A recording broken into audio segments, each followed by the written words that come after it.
Jadi saya berpikir jangan-jangan umur gue range-nya di 50.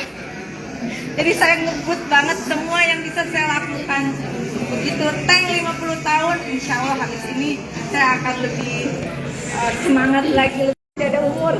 Bu, ini jadi dari keluarga sendiri, mungkin apakah ini juga salah satu kado terindah? Ini adalah kalau boleh dikatakan dia berisik.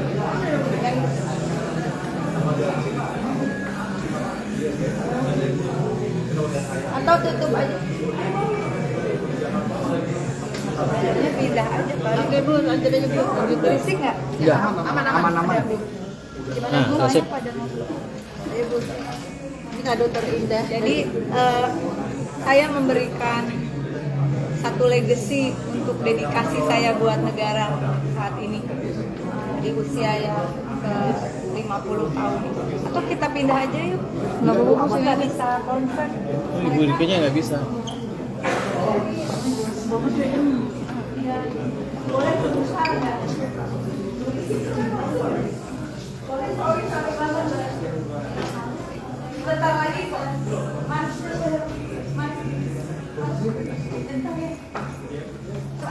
Saya mau ditunggu. Soalnya penting Bu. Oh, ya.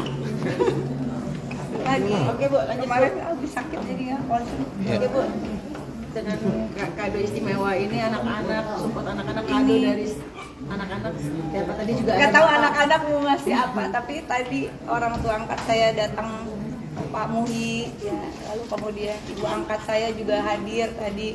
Saya sudah tidak, kedua orang tua saya sudah meninggal dua-duanya, tapi ternyata Allah kasih saya orang tua yang masih memberi support ya, bukan orang tua biologis tapi orang tua perjuangan ya. Banyak sekali orang tua angkat saya, ada di beberapa provinsi malah. Dan kemudian kalau saya ditanya kado apa yang dikasih anak saya memberi kado setiap hari buat saya, kasih support kalau saya lagi lemes gitu. Dia bilang jangan menyerah, aku capek deh, aku nggak tahan di politik berat gitu. Saya bilang gimana kalau ambunya main sinetron lagi jadi komedian? Enggak, kamu harus tetap jadi politisi gitu. Berarti anak-anak lebih suka ambunya jadi politisi? Anak-anak lebih suka jadi. Kemarin sempat ada peristiwa yang cukup memukul saya gitu, saya nangis gitu, terus yang kembar bilang kamu jangan menyerah ya, kamu orang, jadi dia bilang, yang satu bilang ibaratnya nih tali, nah tali itu kamu pegang, terus di sebelah sananya tuh dipegang sama banyak orang, kalau kamu pergi orang itu jatuh semua.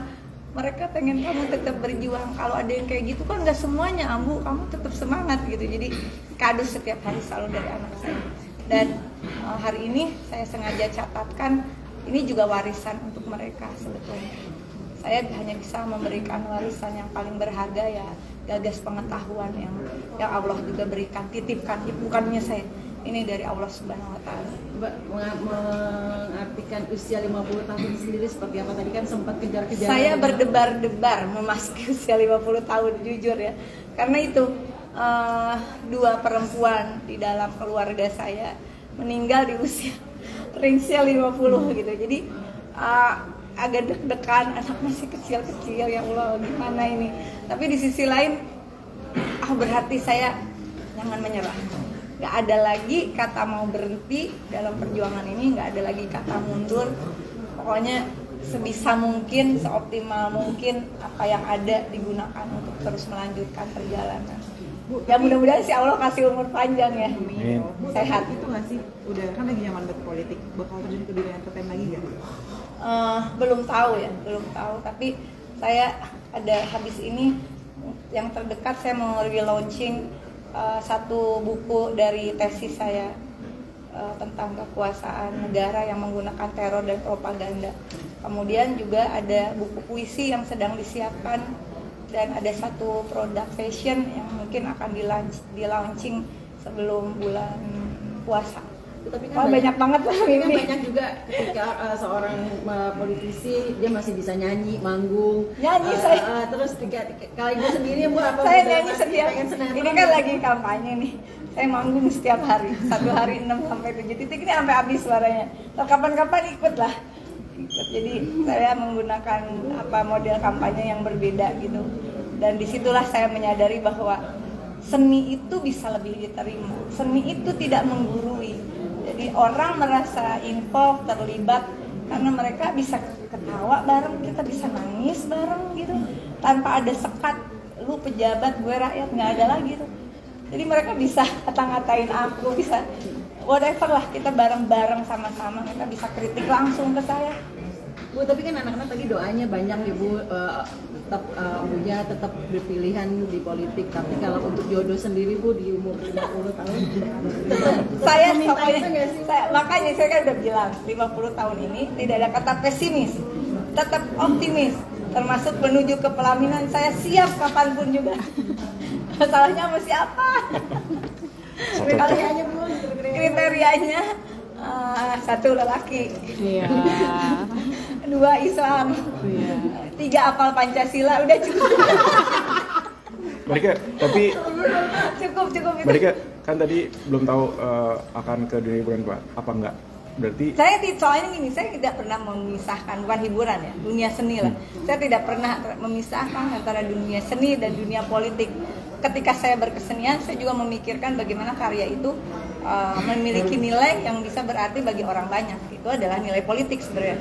Di dalam politik saya juga membutuhkan rasa seni itu tetap hidup. Meskipun saya jadi dianggap agak aneh atau anomali termasuk di parlemen, jujur ya teman-teman ya, udah tahu lu pada nggak suka tapi berarti karena saya merasa bahwa jiwa seni itu yang membuat menuntun seorang politisi untuk nggak manipulatif, untuk menghayati perannya sebagai seorang politisi, untuk memutuskan sesuatu yang benar-benar penting, tidak transaksional. Kalau lu mau dapat duit, lu kerja yang bener, gitu kan kalau orang berkesenian. Kalau karya lu nggak bagus, ya lu nggak dapet duit, gitu. Jadi nggak menjadi seorang politisi apa dong karya seninya? Karya seninya adalah peraturan perundang-undangan misalnya, penganggaran yang benar, pengawasan yang benar. Sehingga buat saya kerja politik juga sebuah kerja berkesenian, jadi saya enjoy aja. Berarti mereka nggak akan mau melepas lagi ya. citra Oneng ya, image saya Oneng yang tell me, yang agak gedong-dong gitu. Saya itu kan sesuatu yang nggak bisa saya lepas ya, bukan sayanya. Orang memandang saya sebagai, awal sih kan kesel juga, set gue udah jadi dewan masih di ruang sidang, baik Ibu Oneng. Begitu dipanggil Oneng langsung split personality, gue langsung nggak bisa jawab dong. Apa Pak gitu.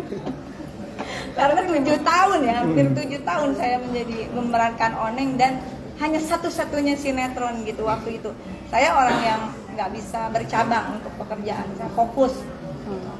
berarti dengan tadi di segmen nggak bisa bercabang, berarti tidak akan sama sekali lagi, apakah sudah tidak lagi mau menerima yang namanya dunia entertain, entah itu sinetron, entah itu cuma hanya bintang tamu di Enggak, film. saya menerima. Makanya kan saya untuk seni itu saya tidak bisa memisahkan kapan ada waktunya, misalnya jadi cameo atau apa. Tentu disesuaikan dengan waktu.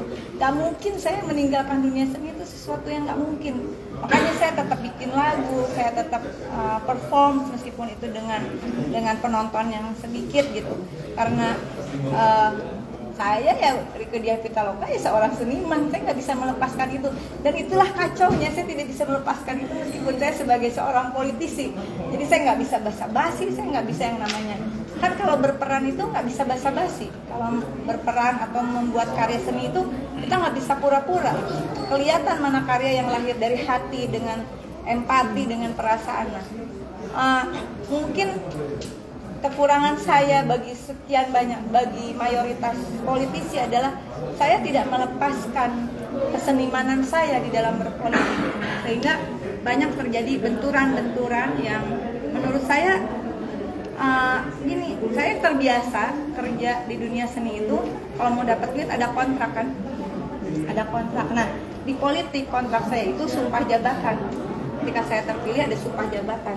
Nah kontrak itu selalu saya penuhi, boleh dicek lah sama produser yang pernah bekerja sama dengan saya. Saya orang yang tepat waktu, yang disiplin, skrip saya hafalkan semuanya.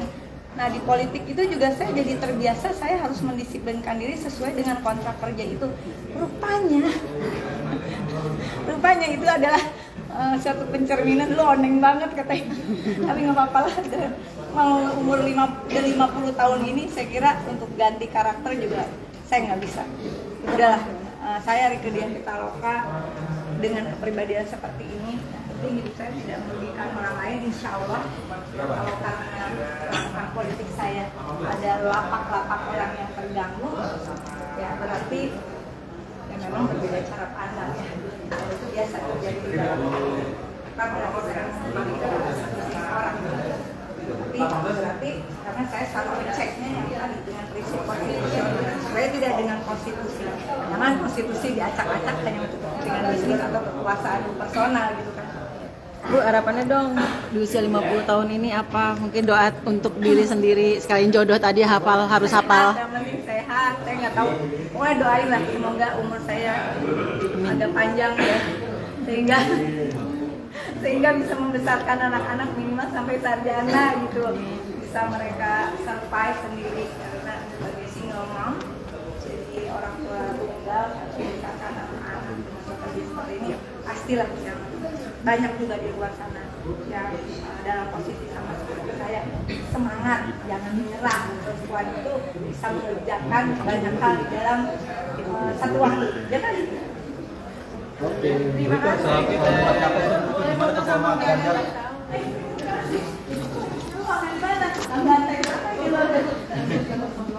Besok udah datang aja sore Soal debat capres tentang performa Ganjar semalam gimana? Mas Ganjar oke lah, karena Mas Ganjar itu bicara selalu sistematis ya, dan kita memang dilatih berargumentasi, tidak asal jeplak, tidak tanpa basis data. Dan konsep pertahanan itu udah ada, yang tadi diarsip para pendiri bangsa kita itu nggak mungkin diganti. Sebenarnya konsep pertahanan dengan perspektif geopolitik, geoekonomi itu sudah ada. Kalau di kami di PDI Perjuangan itu yang menjadi pegangan untuk Indonesia loh, bukan hanya untuk PDI, enggak. Konsep pertahanan keamanan Indonesia itu dalam perspektif geopolitik dan geoekonomi dengan prinsip bebas aktif dan defensif aktif. Bagaimana strategi implementasinya? Ya balik lagi, tetap harus punya data yang akurat. Ya, jadi nggak mungkin ngomongin pertahanan di era proxy war, di era digital seperti ini tanpa ada data akurat. Mau ngomong apa juga basi lah udah. Kalau datanya cuma comot sedikit tentang, sorry ya, saya bukan mengkritik bahwa si ini punya lahan sekian, itu bukan konteks pertahanan Indonesia. Bahwa itu harus diteliti ke depannya, iya. Tapi dalam konteks temanya apa kemarin? Pertahanan. Geologi, geopolitik. Geopolitik, pertahanan geopolitik. Tadi yang saya sampaikan jelas, itu konsep yang tidak boleh dirubah. Prinsip bebas aktif, defensif aktif, termasuk mempertahankan perjuangan untuk kemerdekaan Palestina, itu sesuatu yang tidak bisa diubah oleh kita. Kita tuh newcomer semuanya, siapapun kita yang punya semacam hak prerogatif dalam tanda kutip terhadap konsep pertahanan kita, para pendiri bangsa yang ikut bertarung memperjuangkan kemerdekaan, mempertahankan kemerdekaan. Nah, seperti apa konsep pertahanan keamanan yang ditawarkan itu? Geopolitik dan ekonomi, geoekonomi yang berbasis pada pertahanan rakyat semesta. Rakyat semesta menyeluruh, dengan rakyat dilibatkan. Ada di mana rakyat? Ya ada di desa dan kelurahan. Makanya diawali berulang kali kan, bukan hanya statement soal pertahanan keamanan. Di dalam berbagai kesempatan, Pak Ganjar dan Pak Mahfud selalu mengatakan big data, satu data Indonesia itu menjadi basis pertahanan keamanan geopolitik geoekonomi Indonesia. Lu lihat aja lah perang Ukraina, lu lihat aja perang sekarang, semua pakai data dan semua bukan alutsista yang gede-gede dengan memakan anggaran yang besar, tetapi sekarang udah pakai drone orang nyerang. Ya, jadi menurut saya konsep pertahanan keamanan dalam perspektif geopolitik geoekonomi bagi Indonesia bukan lagi selera personal, tidak boleh selera personal, kembali pada amanat para pendiri bangsa. Di mana ada konsepnya tuh, baca. Ada kok berkasnya, saya punya. Kalau nggak ada di kemarin mengajukan dengan Bappenas berdua, saya join nomination Bappenas dan arsip saya di Kediat Pitaloka ada di perpustakaan pribadi saya. 17 jilid, 8 buku, 1945 paragraf. Silahkan, itu sudah dipersiapkan oleh para pendiri bangsa kita untuk pertahanan keamanan.